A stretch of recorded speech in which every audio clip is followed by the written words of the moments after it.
continuando con nuestro programa, viene ahora una participación especial. Como ustedes saben, este año tuvimos la oportunidad de tener una nueva sede para el posgrado de Medicina Crítica. Ahora en el Hospital General Salvador Subirán tenemos también esta especialidad. Y pues es un gusto, ¿verdad?, que nos acompañe también aquí su maestro titular, el doctor Adrián Velázquez, que también es miembro de la mesa directiva. Y dos de sus residentes esta mañana nos harán el favor de presentar un caso clínico, falla hepática secundaria, infecciones por hepatitis A, algo que nos ha tocado vivir en todas las terapias intensivas. Y el doctor Julio César Corral González y el doctor Daniel Sueta Ortiz nos harán el favor de presentar su caso clínico. Muy bienvenidos, muchachos, y gracias por participar en nuestras jornadas. Felicidades al posgrado, que sigan los éxitos.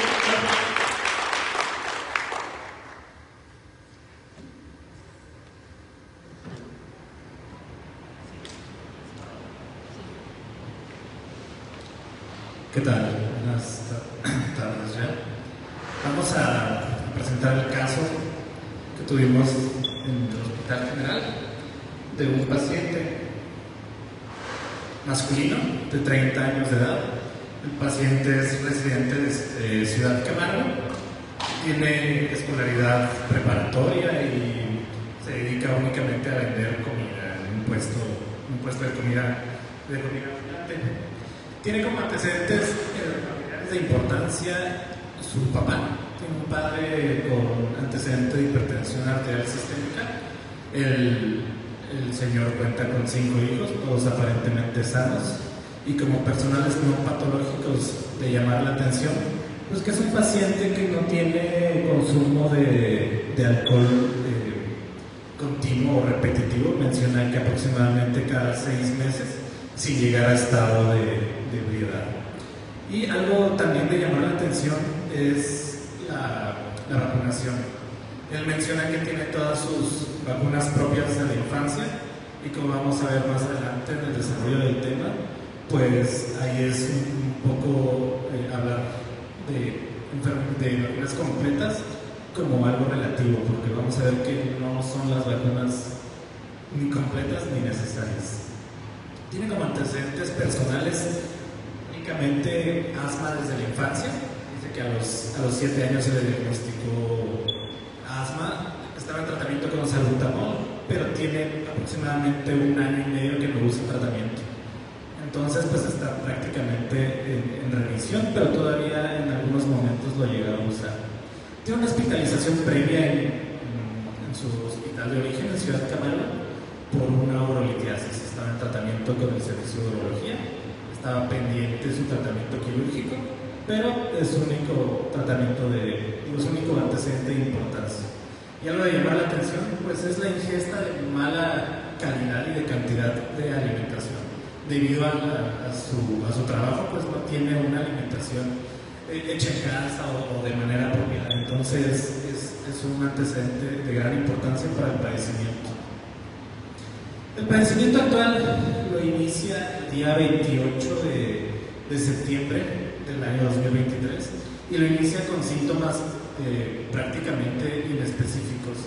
Empieza con resfriados, con cefaleas, sensación de escurrimiento nasal, y eso hace que acuda a facultativo, el cual receta únicamente tratamiento sintomático a base de paracetamol, cafeína y fenilefrina. Menciona que tiene una mejoría ligera, nada de llamar la atención, pero continúa con cefaleas, su síntoma un poquito más cardinal hasta ese momento. Para el día 1 de octubre, el paciente debuta con dolor abdominal intenso. Es referido por el paciente como epigástrico. Es epigástrico con irradiación a hipocondrio derecho, acompañado de náuseas hasta llegar al vómito, de contenido gástrico y biliar. Nuevamente acude con un médico facultativo que lo había visto por primera ocasión, y el médico facultativo vuelve a dar tratamiento sintomático, pero se lo debe especificar por parte del paciente cuál era el tratamiento establecido. Para el día 3 de octubre el paciente deja de sentir mejoría, continúa con los dolores, con los vómitos intensos, por lo que vuelve a acudir al médico. Al momento cuando acude al médico, el médico decide que debe de realizarse estudios de laboratorio, y Y en el trayecto, cuando está yendo a los estudios de laboratorio, menciona a la familia que presenta periodos de agresividad, habla incoherente, no se explica o no sabe responder a las preguntas básicas que le hacía a su familiar, que en este caso era su esposa, y presenta somnolencia de manera repentina. Entonces ellos deciden acudir a hospitalización. Cuando acuden a hospitalización en la ciudad de Camargo, pues se puede observar que llega con datos clínicos de una fiebre intensa con aumento de frecuencia cardíaca. En las notas del vídeo mencionan que acude con una escala de coma de Glasgow de 11 puntos, sin lograr identificar o especificar bien a expensas de que era esa escala de coma de Glasgow de 11 puntos. Lo menciona un poco desorientado en tiempo y persona. Cuando continúa con el abordaje y ponen una sonda fóbica, pues el paciente lo reporta con oliguria, pero presencia de coliuria. Entonces deciden realizar abordaje tomográfico y en el transcurso de realizar la tomografía el paciente presenta crisis convulsivas de tipo tónico-clónicas con relajación de esfínter y aparentes vómitos en proyectil.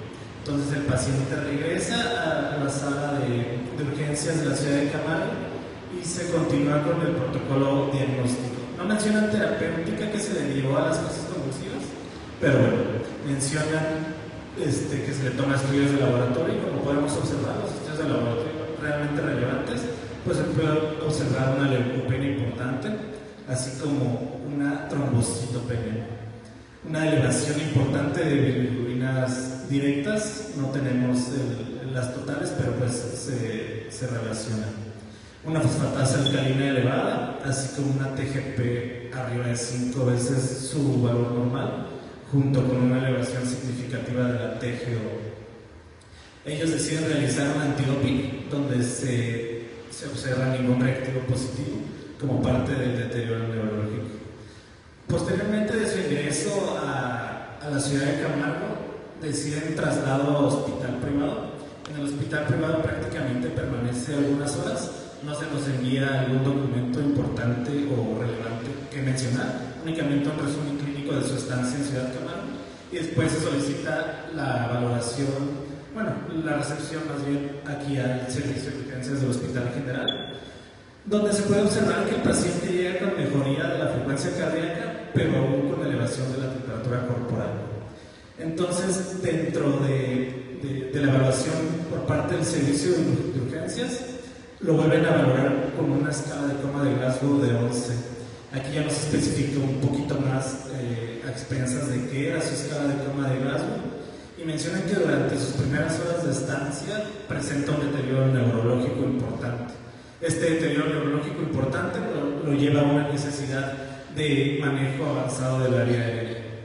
Durante esta valoración en el servicio de urgencias, pues prácticamente se repiten los mismos valores que se habían enviado desde Ciudad Camargo. Elevación importante de las transaminasas junto con hiperbilirubinemia.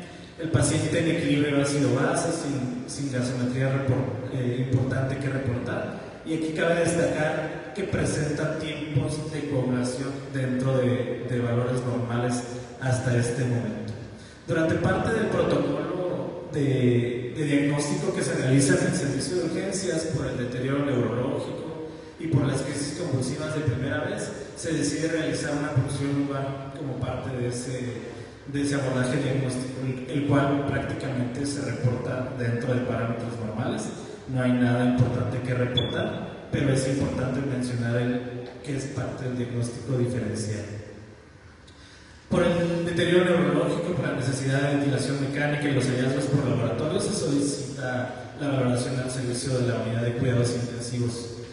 Cuando ingresa a la unidad de cuidados intensivos, el paciente ingresa con un RAS de -5, estaba con sedación a base de propofol a 1.5 miligramos y dexmedetomidina a 0.7 microgramos. El paciente estaba bajo ventilación mecánica, realmente en parámetros estables, no tenía gran necesidad de apoyo ventilatorio, únicamente el PIB en 10 titulado por índice de masa corporal.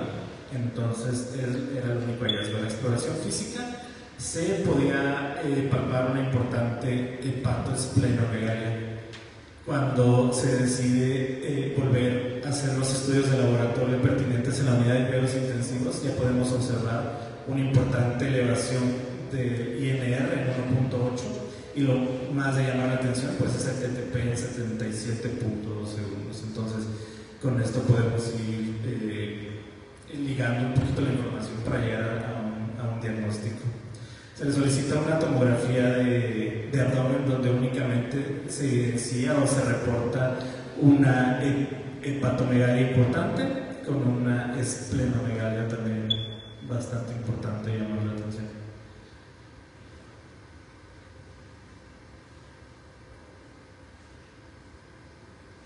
Fuera de esos hallazgos, realmente no hay nada relevante. Se solicita una tomografía también de cráneo como parte del abordaje. No se aprecian datos de edema cerebral, no se aprecian densidades que nos hagan pensar en alguna hemorragia súbita o en alguna tumoración. Y como parte del mismo abordaje se realiza un ultrasonido Doppler transcranial ya en la unidad de cuidados intensivos, donde se pueden observar prácticamente valores dentro de parámetros normales de índices de pulsatilidad para descartar una hipertensión intracraneal por parte de la encefalopatía metabólica. Entonces vamos a adentrarnos un poquito al tratamiento que se le estableció dentro de la unidad de cuidados intensivos. Como primer punto, empezamos con la dexmedetomidina. Se decidió progresar la escala la escala de RAS para tratar de llevarlo a -2, -1 para la valoración neurológica, por lo que se decide suspender el tratamiento con propofol y se queda únicamente con dexmedetomidina a 0.8 microgramos. Otro de los tratamientos importantes fue el macrogol, que es polietilenglicol, metronidazol, N-acetilcisteína, que ahorita los vamos a ir abordando uno por uno. Y algo que utilizamos es la L-ornitina L-aspartato en infusión.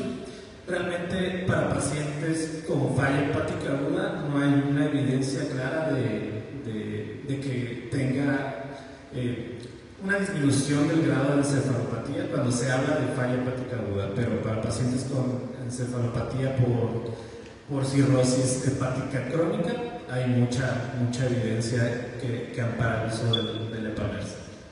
Y vamos a empezar con la dieta. En la dieta, un paciente hepatópata había mucha tendencia a creer que se tenía que tener una restricción de proteínas para no empeorar o hacer más encefalopatía.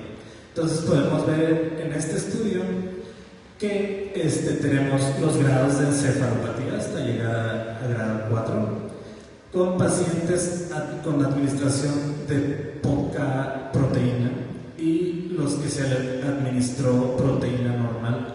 Se consideraba normal de proteínas de 1.2 a 2 gramos por kilogramo. Entonces vemos como la tendencia de los pacientes con encefalopatía de grado 4, con dosis bajas de proteína, tanto dosis normal de proteína, prácticamente a los mismos días tenían una reducción del grado de encefalopatía hasta grado 1 y seguían disminuyendo hasta convertirse en encefalopatía grado 2, lo cual concuerda con esta tabla de cajas que nos menciona aproximadamente en el día 0 una media, un cuartil medio de 1, de 2, y el cual va progresando hacia el día 1 y hacia el día 14, prácticamente igual la media para los pacientes que se le administró poca cantidad de proteína versus a los pacientes que se le administró proteína normal. Entonces tenemos el tratamiento con macrogol o polietilenglicol. A nuestro paciente se le administró, como marcan las guías, las primeras 24 horas el polietilenglicol y posteriormente se migró al uso de lactulosa. Sabemos que los estudios que más evidencia tienen y la piedra angular del tratamiento para la encefalopatía hepática pues es la lactulosa con la rifaximina. Entonces prácticamente quisimos evidenciar es que dentro de las primeras 24 horas a los pacientes tienen, o les va mejor, tienen una mejoría del resultado de la encefalopatía hepática, como podemos ver en este forest plot de un metaanálisis que comparó el polietilenglicol versus la lactulosa. En este vemos que se valoraron dos estudios. En este tópico A se menciona una media de encefalopatía dentro de las primeras 24 horas y cómo fue su reducción. Y vemos que la tendencia se va directamente hacia el polietilenglicol con una P con una relevancia estadística bastante significativa. Y en el tópico B tenemos que los pacientes dentro de las 24 horas tuvieron una reducción de más de 1 grado de encefalopatía hepática para los pacientes que se les dio lactulosa versus a los que se les dio el polietilenglicol. Y también vemos una tendencia bastante importante marcada hacia el lado de los pacientes que se les administraron el polietilenglicol, con una P también con gran relevancia estadística. Y en los pacientes con el tópico C, o más bien los estudios que se analizaron en el tópico C, eran pacientes que dentro de las 24 horas llegaban a 1 grado de encefalopatía hepática 0. Entonces vemos también una marcada tendencia de ir hacia el uso del polietilenglicol dentro de las primeras 24 horas. Para el tratamiento con metronidazol, como les comentaba hace ratito, pues las guías son bien establecidas, o está bien establecido que la piedra angular es rifaximirina. No se cuenta en el hospital con la facilidad de tener rifaximirina tan rápido, entonces se tiene que usar metronidazol. Pero como vemos también en este estudio que se analizó el metronidazol versus la rifaximirina, pues también podemos ver que los pacientes que tuvieron adecuada progresión de la enfermedad prácticamente es el mismo porcentaje de pacientes, son arriba del 70%. Para el grupo de metronidazol, 76%. Y para el uso de rifaximirina, el 75%.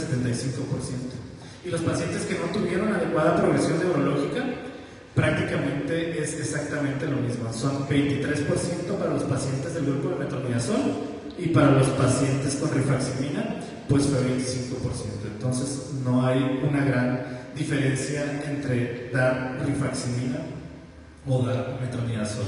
Dentro de este estudio se analizaron los niveles de amonio para establecer los grados de encefalopatía y se alcanzó una correlación prácticamente lineal. No hay diferencia dentro de los valores de amonio para poder clasificar el grado de encefalopatía. Entonces nos habla que es tomar el amonio como un predictor de mejoría para los pacientes con encefalopatía hepática es un gran error. Es un buen valor para hacer diagnósticos diferenciales de encefalopatía, pero no como seguimiento para el tratamiento con encefalopatía. Y para el uso de la N-acetilcisteína, la N-acetilcisteína en este estudio se valoró, pero intravenosa. Entonces eso es un punto que hay que tomar en cuenta dentro de ese estudio. Nuestra accesibilidad dentro del hospital pues es prácticamente vía oral, no tenemos la posibilidad de contar con la N-acetilcisteína intravenosa. En este grupo se clasificaron a los pacientes que tomaban N-acetilcisteína con grado de encefalopatía hepática 1 y 2, los pacientes con N-acetilcisteína con encefalopatía 3 y 4 versus el grupo placebo con lo mismo, 1 y 2 de encefalopatía hepática y 3 y 4 de encefalopatía hepática. Entonces en esta tabla de Kaplan-Meier podemos ver, analizando la sobrevida, la supervivencia de los pacientes que tomaban N-acetilcisteína con encefalopatía hepática grado 1 y 2 mostraron una mayor supervivencia que los pacientes del grupo placebo, que son prácticamente estos con encefalopatía grado 3 y 4, y aquí estos con encefalopatía grado estos con N-acetilcisteína y estos con placebo. Entonces la mortalidad fue más alta para aquellos que no se les administró N-acetilcisteína, y aquí prácticamente es exactamente lo mismo, pero los pacientes que sobrevivieron y no son candidatos al trasplante hepático. Aquí puede haber existido un sesgo importante en este estudio, porque si vemos la tendencia de mortalidad, prácticamente los pacientes que tomaron N-acetilcisteína y los que no tomaron N-acetilcisteína que tenían encefalopatía hepática 3 y 4, prácticamente fueron los que se murieron.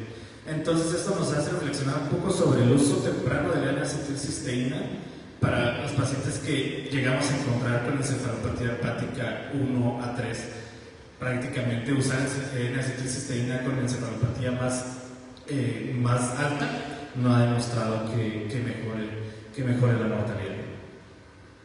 En la evolución de nuestro paciente, pues estuvo prácticamente 10 días con nosotros en la unidad de cuidados intensivos y podemos ver la tendencia de disminución de las transaminasas desde el primer día que llegó a la ciudad de Camargo hasta el día número 10, que fue el ingreso de nuestro paciente a piso de medicina interna. El paciente para el día 7 de octubre se retira la ventilación mecánica con un despertar neurológico adecuado, con una escala de cama de Glasgow de 15. Despertó con delirio, pero se inició tratamiento adecuado para el delirio sin llegar a tener ninguna complicación. Se le realizaron pruebas de retiro de ventilación mecánica, el cual nos progresó con un índice de TOEIC de 40, un NIF de menos 17 y un P01 de menos 5, lo cual nos hacía predictor a una gran respuesta al retiro de la ventilación mecánica. Para el día 12 de octubre el paciente ingresa a piso de medicina interna y el 13 de octubre es egresado a su domicilio sin complicaciones. Ya posterior a todo este evento no tenemos en el laboratorio los reactivos, entonces se mandan a otras unidades. Ya para ese entonces nos llega un reporte positivo para hepatitis A y un nivel de amonio ya con días de progresión de 53, todavía por arriba del corte esperado. Ahorita mi compañero Julio nos va a dar un poco del tema.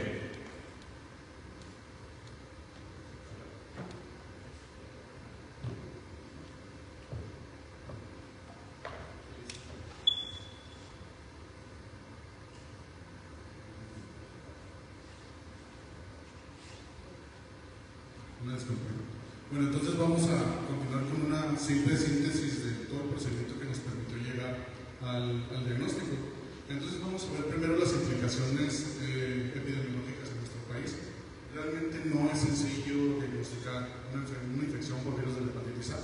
Como vemos aquí, pues hay una dicotomía muy importante entre los países desarrollados y los países en vías de desarrollo. Entonces nosotros pues obviamente nos encontramos en esos países en vías de desarrollo donde la principal forma de transmisión va a ser la fecal. Entonces se calcula que hasta el 70% de nuestra población en algún momento de su vida va a tener contacto con este virus. Entonces cuando hablamos de notificación de los casos de infección por virus de la hepatitis A, vemos que en nuestro ámbito, nosotros que somos la Secretaría de Salud, pues nos corresponden más del 50% de los reportes de los casos. Por lo tanto, es una enfermedad que, aunque no es tan frecuente, se tiene que tomar en cuenta, ¿no? También nos lleva, por ejemplo, la información que tenemos del 2019 al 2020, donde tenemos un repunte de casos que lleva un máximo en el 2012. Tenemos ahorita vamos a ver las implicaciones de la vacunación de forma muy rápida, pero nos lleva a un repunte de casos durante el 2019 y se calcula que para el 2023 hubo 3.916 casos. Entonces, si bien una relación población hospitalaria no es una infección que muchas veces tengamos en la cabeza, pero como hemos aprendido en este caso, pues existe y puede llevar a complicaciones importantes en nuestros pacientes. Por lo tanto, siempre hay que estar un paso adelante para tenerla en mente, ¿no? Y pues continuamos aquí, que es otra de las dificultades del diagnóstico de esta enfermedad en nuestra posición, que nosotros pues ni siquiera tenemos la media nacional, ¿no? Estamos acá en raya de la media nacional para los casos por 100.000 habitantes. Entonces muchas veces lo que no queremos ver no lo vamos a detectar, ¿no? Entonces hay que estar con esa información en la cabeza. Y un aspecto que refería a mi compañero durante su evolución del tema es la vacunación. Muchas veces cuando nuestros pacientes nos hablan de que tienen esquemas de vacunación completos, a veces podemos asumir que se encuentran la vacunación para todas las formas de hepatitis presentes, pero cuando nosotros nos informamos un poquito en nuestro país que este es el esquema de vacunación pues para todas las edades, El virus de la hepatitis A no forma parte del esquema de vacunación universal. Por lo tanto, la gran mayoría de pacientes que nosotros nos vamos a enfrentar en el ambiente clínico son pacientes no inmunizados, ¿no? Entonces, los pacientes adultos, vamos a ver ahorita que son los que están más propensos a formar una infección grave, pues todos debemos asumirlos como no inmunizados, a menos de que sean pacientes con evidencia, vamos a decir, física de que fueron vacunados contra el virus de la hepatitis A. Entonces, pues vamos a discutir un poquito de lo que implica el virus de la hepatitis A. Pues el virus de la hepatitis A es un microvirus, es de la familia de los herpesvirus. Es un virus de RNA positivo, no necesita otra coinfección, a diferencia de los virus de la hepatitis C y D, para infectar. Entonces, vamos a ver que tenemos una historia natural de la enfermedad.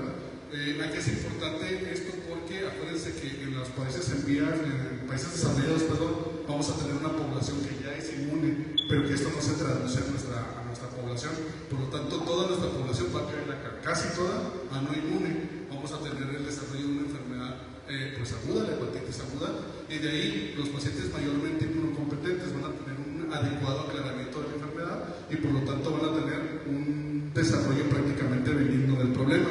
Sin embargo, como vemos nuestros pacientes, la inmunosupresión o el hecho de ser adultos nos van a llevar a formas atípicas de la infección por hepatitis A, y en este caso lo que notamos en nuestro paciente en una forma de falla hepática aguda. Aquí en el siguiente esquema tenemos también la historia natural de la enfermedad, pero ya con los porcentajes. Si se fijan acá, el 70% de los niños en comparación no vamos a tener una enfermedad clínicamente significativa, a diferencia de los adultos que hasta el 70%, incluso hay unas series que nos dicen que hasta el 81% van a formar una hepatitis sintomática. Y de todos esos, entre el 1% y el 0.5% nos van a llevar a una enfermedad, a una falla hepática aguda. Entonces, esto es importante porque estamos hablando de una infección poco prevalente y también con complicaciones que se dan en un porcentaje muy pequeño de la población, pero que nosotros siempre debemos de tener en mente. ¿Por qué? Porque estas son sumamente serias y nos van a llegar al riesgo vital del paciente. Entonces, ¿cuáles son los grupos de pacientes que vamos a tener con un riesgo elevado de infección? Pues son los pacientes que son viajeros internacionales, los hombres que tienen relaciones con otros hombres, los pacientes que consumen drogas o que comparten utensilios para la administración de drogas, las personas sin hogar, las personas que son cuidadoras o que tienen una relación cercana con los pacientes ya diagnosticados con virus de hepatitis A, y pues lo que tenemos todos, el riesgo ocupacional. Y de todos estos pacientes que están en riesgo de sufrir la infección, ¿cuáles son los pacientes que están en riesgo de sufrir una variedad grave de la infección? Pues tenemos estos que están acá, que son todos los pacientes. El paciente crónico, por definición, ¿no? El paciente que ya tiene alguna forma de enfermedad hepática crónica, que no fue el caso de nuestro paciente. Por el otro lado, tenemos a todos los pacientes que tienen alguna inmunosupresión, principalmente los pacientes con VIH. Y aquí hay que aclarar que también un rasgo nuevo o una población nueva que hemos identificado son los pacientes con diabetes mellitus. Por lo tanto, es otra población de riesgo importante que debemos de tener en cuenta cuando evaluamos al paciente con una hepatitis viral. Entonces, esto nos habla de la historia natural de la enfermedad, hablando el sentido serológico, ¿sí? Vamos a ver que acá tenemos arriba lo que es la enfermedad clínica.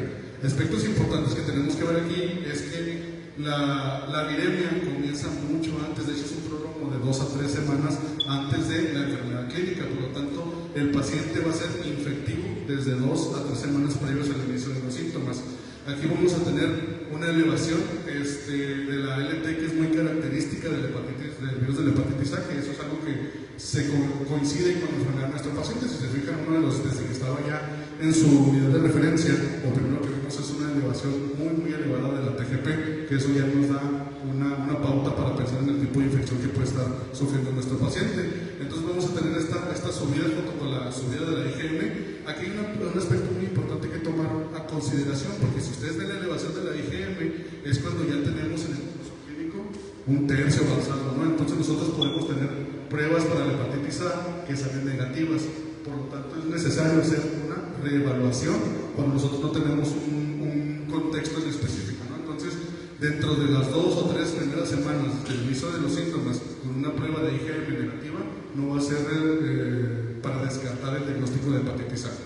Entonces, y como vemos aquí, los pacientes vacunados o los pacientes que tuvieron un curso de hepatitis benigna, pues van a tener títulos de IgG presentes toda su vida. Entonces, cuando vamos a la parte clínica, pues vamos a comparar un poquito de las manifestaciones clásicas con la de nuestro paciente, que vamos a tener fiebre, que lo hubo, vamos a tener y te dicen que aquí fue más las elevaciones de la bilirrubina total, no tanto clínicamente, el malestar general, náuseas, vómitos, dolor abdominal, coluria y acolia, que si se fijan, pues todo esto fue compatible con la historia de nuestro paciente y es lo que hace tan importante pues la historia clínica adecuada para realizarse. Entonces, cuando hablamos del diagnóstico, cuando hablamos de la sospecha, realmente la radiología, la imagenología tiene una participación algo limitada, sin embargo podemos guiarnos, por ejemplo, nos guiamos con las imágenes de ultrasonido, que por ejemplo aquí, que son realmente que nosotros tenemos disponible pues en casi todas las unidades. Aquí nos comenta, por ejemplo, la bibliografía, que lo primero que podemos detectar es un ensanchamiento de más de 2 milímetros de la pared de la vesícula, que es un fenómeno muy relacionado al virus de la hepatitis A. Otra de las cosas que podemos obtener en una tomografía es un reforzamiento de los vasos hepáticos con un crecimiento de más de 3 milímetros de los ganglios perihepáticos. Entonces, eso pues en nuestro paciente no fue necesario realizarse, pero si nosotros tenemos la duda, podemos buscar estos hallazgos en nuestro paciente para fundamentar nuestro diagnóstico. Entonces, ya hablando del virus de la hepatitis A, vamos a continuar con lo que fueron las complicaciones presentes en nuestro paciente. La primera y la más importante de ellas pues, fue la falla hepática aguda. Entonces, ¿cuál es la definición? Realmente existen dos escuelas importantes de patología cuando hablamos de este tipo de fenómenos, la europea y la americana, ¿no? Entonces vamos a tratar de encontrar un concilio con las definiciones más cercanas a nuestra población. La Asociación Americana de Patología nos habla que la definición no es universal, por lo que estamos comentando, que son aspectos que son los más predominantes en las personas con el diagnóstico de falla hepática aguda, y ellos nos sugieren pues coagulopatía, que en este caso sería un INR de 1.5%, pero también hay que estar atentos a las otras pruebas de coagulación del paciente. Mencionan ellos, por ejemplo, que un aumento del 40% del TP ya nos habla de problemas de coagulación incipientes en el paciente y se tiene que considerar como una coagulopatía. También tenemos pues, la encefalopatía, que ahorita vamos a ver un apartado específico de encefalopatía. Vamos a ver que un diagnóstico menor a las 26 semanas para hacer la diferenciación entre una patología crónica y una patología aguda como tal, y pues un diagnóstico previo de la enfermedad hepática, porque esto ya lo convertiría en una enfermedad hepática crónica, ¿no? Que como comentamos ahorita, no es el caso de nuestro paciente, fue una enfermedad sin antecedentes y de nueva aparición. Entonces, aquí tenemos los tipos que nos indican el inicio de la falla hepática aguda, y vemos que en el término hiperagudo, no sé si recuerdan las características que decía mi compañero, de hecho pasaron prácticamente 3 días entre el inicio del pródromo hasta los síntomas clínicamente percibibles y laboratorialmente percibibles. Entonces aquí vamos a tener un curso hiperagudo que siempre va a ser menor a los 7 días. Por lo tanto, y nosotros vemos es compatible tanto al cuadro de nuestro paciente como a el tipo de hepatitis que tuvo nuestro paciente. Entonces de aquí podemos ir haciendo la relación clínica que se hizo en su momento con nuestro paciente. Y pues nos habla que algo característico de este tipo de presentación es un bajo riesgo de muerte cuando se controla de forma adecuada. Entonces, cuando nosotros ya tenemos la sospecha de una etiología viral, pues vamos a irnos a las formas de presentación típica, que es pues una presentación hiperaguda que se cumplió. Tenemos que es de causas comunes con el virus de la hepatitis A. Cuando ya descartamos otras etiologías como B que se hizo en su momento, se tomó serología para B y C que salieron negativas, pues nos vamos a una que muchas veces la dejamos de fuera, que es la hepatitis A. Entonces vemos que tenemos un patrón predominante de daño hepatocelular con un marcado aumento de las transaminasas, que eso se cumple al 100% con nuestro paciente. Y además, los síntomas prodrómicos que preceden a la falla hepática aguda, que también eso fue algo muy compatible con el cuadro de nuestro paciente. Entonces, nosotros en la unidad de terapia intensiva, ¿cuáles van a ser los conceptos claves de la atención? Primero, los pacientes con falla hepática aguda Con grado 2 mayor de encefalopatía deben ser monitorizados en la UCI. Aquí hay un poquito de discrepancia entre las escuelas, porque la escuela europea nos pide de hecho un nivel 3 o mayor. Aquí pues va a estar a nuestra consideración, ¿no? Pero la escuela americana nos pide desde un grado 2 de encefalopatía hepática con la falla hepática aguda, tratarlos dentro de la unidad de terapia intensiva. Los pacientes con grado 2 o de encefalopatía, pues aquí aquí es un error, disculpen, es 3 o 4. Ya necesitamos hacer un abordaje avanzado de la vía aérea, porque eso ya supone que nuestro paciente tiene un deterioro neurológico bastante importante, ¿no? Y pues no existe evidencia definitiva de que nosotros debamos de suspender la rifaximirina o la lactulose en el tratamiento de encefalopatía hepática con falla hepática aguda. Nosotros podemos continuar las mismas pautas de tratamiento y de hecho así se hizo, ¿no?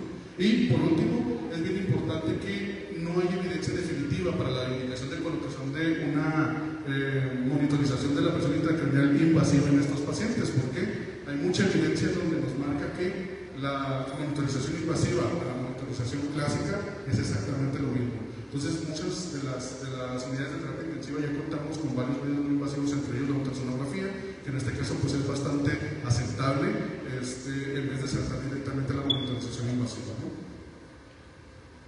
Entonces, cuando ya tenemos una sospecha, tenemos un diagnóstico, ¿qué es lo que hay que hacer?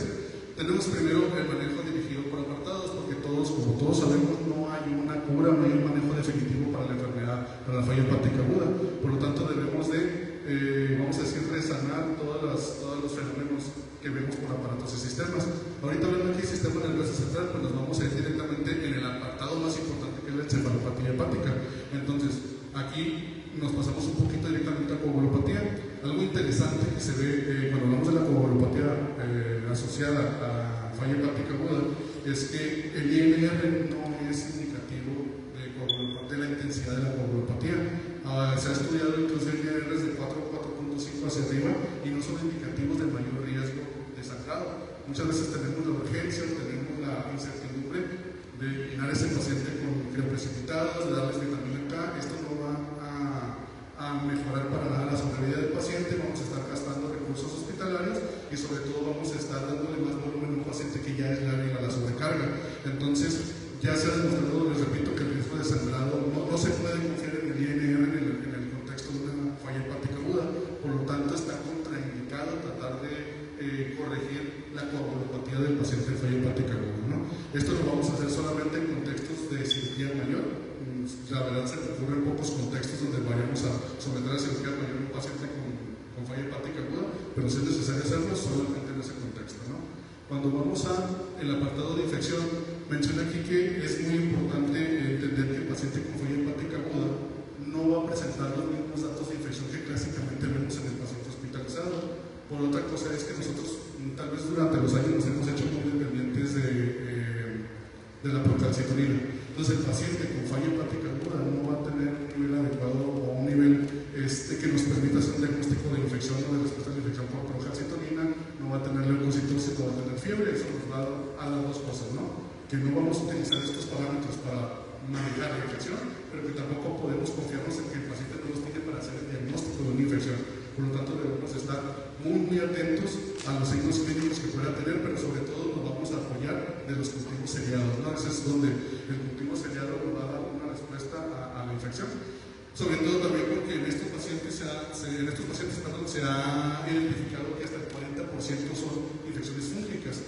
Entonces son infecciones más insidiosas y que pueden manifestarse más tardíamente que una infección bacteriana, por ejemplo.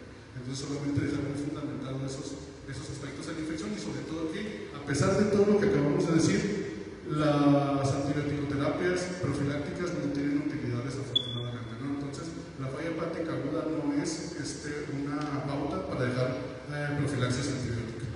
Nos continuamos a la hemodinamia y a la enfermedad renal aguda.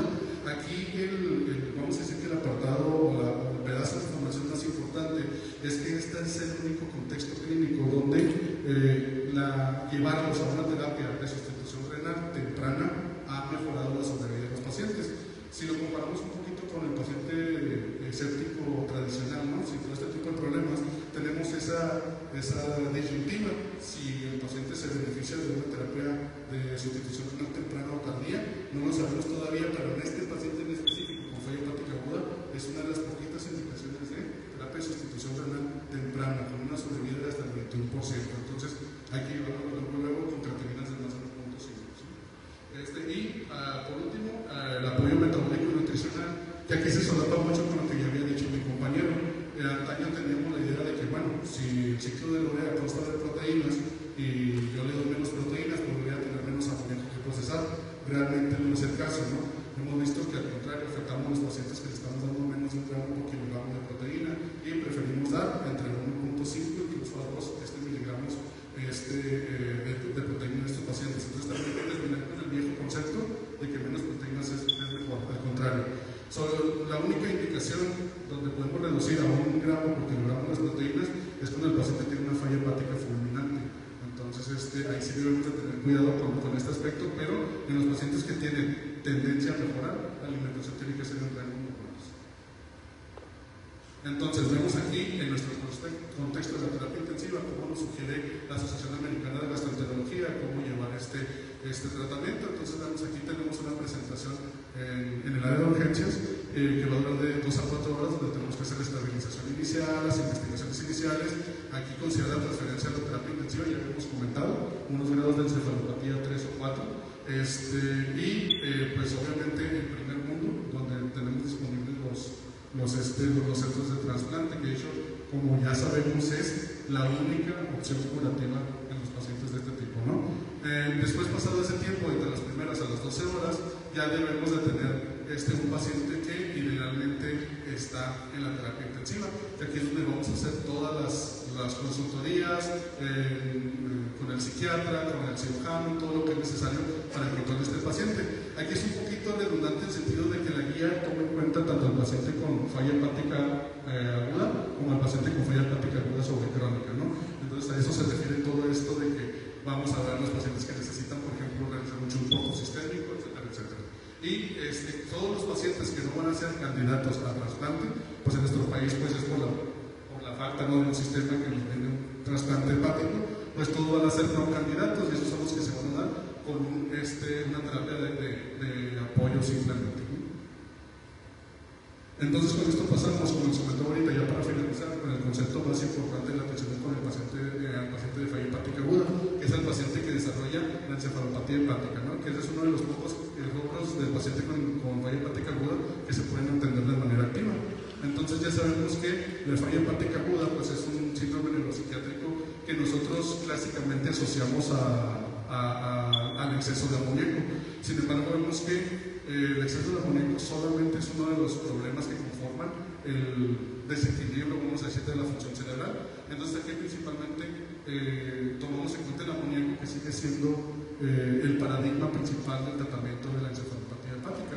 Mencionamos aquí que niveles de 50 hacia arriba se van a asociar con una manifestación de encefalopatía hepática, mientras que los niveles arriba de 80 van a ser ya peligro para la vida, y arriba de 120 son niveles que ya son muy relacionados al desarrollo de hipertensión intracraneal y edema cerebral.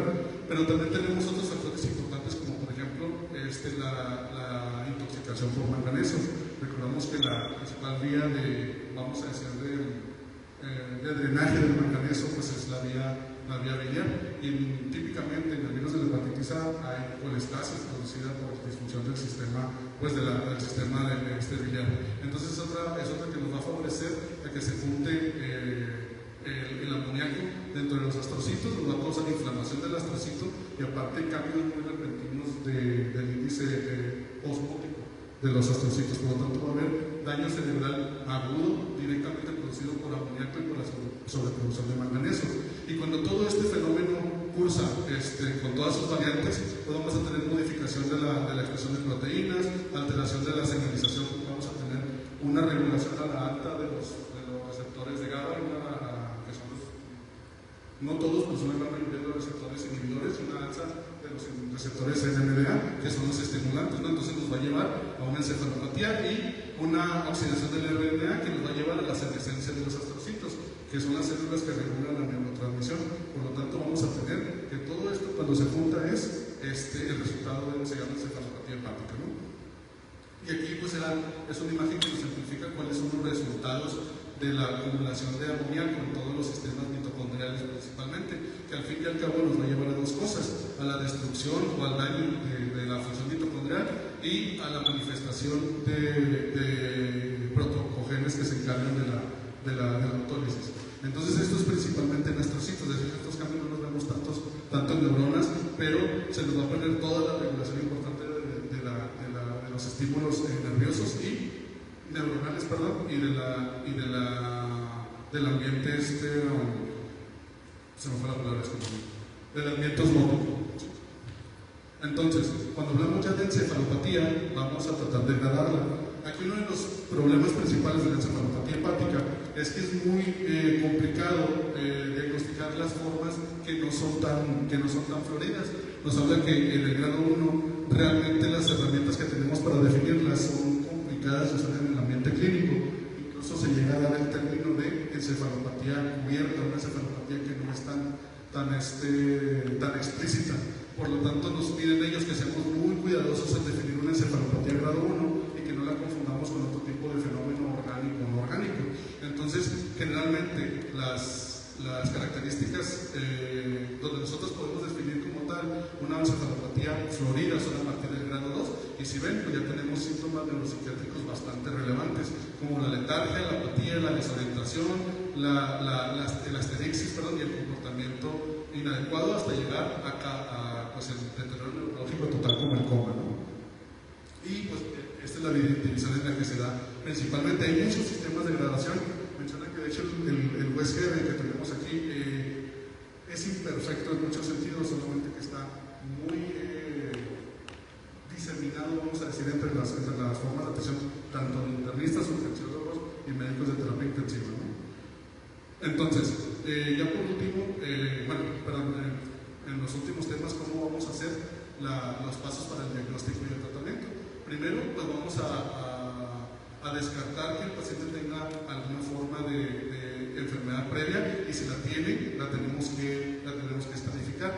Esto pues prácticamente es para los pacientes que tienen alguna evidencia de enfermedad hepática crónica ya identificada. También, por ejemplo, aquí nos habla la guía que los niveles de amoníaco, que también está en consideración por lo que comentaba mi compañero, no es útil para la dirección del tratamiento del paciente. Esto lo vamos a hacer principalmente cuando tenemos dudas acerca del diagnóstico. Nosotros podemos sospechar que tenemos un fenómeno orgánico que no corresponde a la encefalopatía hepática, y nosotros queremos ver esto. ¿Por qué? Porque los niveles de amoníaco tienen una predicción negativa importante, no así positiva. De hecho, el nivel de predicción negativa es del 0.81%. Entonces, va a ser más utilidad descartar un diagnóstico principal en vez de guiarnos en el tratamiento. Para el paso 2, pues tenemos, como les comentaba ahorita, descartar cualquier otra causa de síntomas neuropsiquiátricos. Aquí tenemos la lista más común, ¿no? La abstinencia alcohólica, una enfermedad psiquiátrica, una sobredosis de drogas o disturbios electrofilitos. Y para el manejo, pues tenemos que estratificarlo. ¿Qué calificación en la escala de Glasgow? Cuando nosotros tenemos un paciente ya con bastante afectación, grado 3, grado 4, tenemos que afrontar la escala de coma de Glasgow para definir ese paciente. El acceso nutricional del paciente, cuáles son sus necesidades de fluidos y dietéticos, la historia de la enfermedad, quién llevó a esa encefalopatía hepática. En nuestro caso pudimos detectar el virus de la hepatitis A, ¿verdad? Y todos los laboratorios que se van a hacer para hacer los diagnósticos diferenciales con nuestro paciente. También es importante saber si no hay una forma fulminante de falla hepática, como por ejemplo con enfermedad renal aguda, con falla renal aguda, perdón. Y la imagen es otro aspecto en desarrollo. Realmente ahorita en este momento la imagen no representa una herramienta indispensable dentro del diagnóstico de la encefalopatía hepática, pero se están desarrollando nuevos protocolos, principalmente de resonancia magnética, que nos hablan de patrones específicos de afectación por encefalopatía hepática, pero pues es algo que a lo mejor nos toque ver más adelante, ¿no? Y por último, la evaluación de respuesta al tratamiento, que incluso aquí puede ser una maniobra diagnóstica. Si el paciente me responde al tratamiento ya nos mostró nuestro compañero, para la encefalopatía hepática, probablemente estemos hablando del diagnóstico, ¿no? Sobre todo cuando hay dudas. Entonces, esto nos lleva a cuáles son las dianas terapéuticas del tratamiento para la encefalopatía hepática. Realmente estamos pensando en 3 enzimas importantes que nosotros tenemos que cubrir: la glutamina desaminasa, la glutamina sintasa y la hiperóxido dismutasa. ¿Por qué? Porque son las enzimas en el ciclo de la urea que nos van a dar, vamos a decir, el barrido del amoníaco para convertirse en glutamina y para salir del cuerpo en una forma no tóxica. Entonces, por ejemplo, aquí tenemos, ya habíamos comentado de la columna vertebral del tratamiento, donde tenemos la rifaximirina, tenemos la lactulosa, que también aquí nos incluye el polietilenglicol, que es una novedad realmente dentro del diagnóstico, porque ya está validado y que se puede utilizar sobre todo en las primeras 24 horas del tratamiento. Lo que son los probióticos, las esferas de carbón activado, las bacterias con ingeniería genética y todo eso, pues obviamente son procedimientos experimentales que están dando buenos resultados, pero no se encuentran normados hasta este momento. También, pues, como les comentaba, hablando, los principales repositorios de las enzimas que acabamos de hablar, pues están en músculo estriado y están en riñón. Por lo tanto, debemos de proporcionarle al organismo lugares adecuados donde se vaya a convertir el amoníaco a la glutamina. Entonces, para eso, por ejemplo, utilizando lo que ya había comentado mi compañero, el aspartato, que nos va a incrementar la conversión de músculo estriado de amoníaco. En riñón también se ha experimentado con suplementos de zinc. Todavía están en desarrollo, pero ya es una práctica mucho más común que el paciente con encefalopatía hepática, sobre todo en contexto crónico, se vaya con suplementación de zinc a su casa. Y por último, tenemos terapias que aunque han resultado beneficiosas al paciente, pues no son un estándar porque realmente son de acceso complicado, como por ejemplo el intercambio plasmático de gran volumen o las terapias con el volumen, ¿no? Entonces vamos a quedar en nuestro ambiente limitado, pues, rifaximirina, lactulosa, y la suplementación con ivermectina, el aspartato, incluso pudiendo llegar a los aminoácidos de cadena larga ramificada. Entonces, aquí ya para finalizar, simplemente un resumen de cómo vamos a hacer el diagnóstico, la atención de la encefalopatía hepática. Tenemos la confirmación, tenemos la estadificación. Aquí, les repito, depende de la estadificación de la encefalopatía hepática, 3 o 4, que es lo que tenemos que hacer para el acceso avanzado de la vía aérea. 3 o 4, como les comentaba ahorita aquí, es atención para la noción de la terapia intensiva y la al tratamiento. Las medidas generales, pues prevención atención de la infección, la hidratación, para los pacientes crónicos, el control de los desencadenantes, y corregir todos los aspectos que nosotros detectamos en nuestros pacientes. Y en específico, lo que está estandarizado es la lactulosa, la rifaximirina, en los pacientes que tienen nefrosis hepática aguda por aumento de los shocks portosistémicos cerrados, ¿no? Y aquí está todo lo que no está todavía tan estandarizado y que se da dependiendo del contexto del paciente. Yo creo que eso sería todo.